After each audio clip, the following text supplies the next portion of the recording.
আসসালামু আলাইকুম, সবাই কেমন আছেন? আশা করি অনেক ভালো আছেন। দেখেন, আমি ২ মাস যাবৎ জিম করতেছি। তো আসলে এই জায়গাটা খুব একটা ভালো একটা জায়গা। জিম করার আগে আছে না, রুমে সারাক্ষণ শুয়ে থাকতাম আর বিভিন্ন টেনশন মাথায় আসতো। সেরকম ভালো লাগতো না। আর খানা খাদ্য মুখে একদম রুচি লাগতো না। মানে খানা খাদ্য খাইতেই পারতাম না। যেই রুমে যেই জিমে ঢুকছি তখন থেকে খানা খাদ্য ভালো খাইতে পারি। তাও ভালো, ভালো খানা। তো আপনারাও জিম ট্রাই করতে পারেন। আসলে এই জায়গাটা খুব ভালো একটা জায়গা। নিজের শরীরের প্রতি অনেক কেয়ার হয়। তারপরে শরীর স্বাস্থ্য অনেক ভালো থাকে, সুস্থ থাকে। এটি হলো পরিশ্রমের জায়গা। তো পরিশ্রম করলে যেন আসলে ভালো থাকা যায়, এটাই বাস্তব।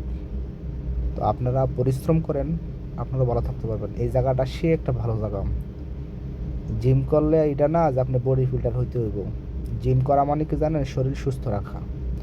তো আপনারা যদি জিম করেন আপনারা সুস্থ থাকতে পারবেন, এটাই বাস্তব।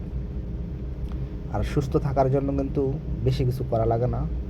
সামথিং ১ ঘন্টা করে যদি আপনারা জিম করেন তাহলে আপনাদের শরীরও ভালো থাকলো, সব দিক দিয়ে আপনারা ভালো থাকতে পারলেন, হ্যাপি থাকতে পারলেন।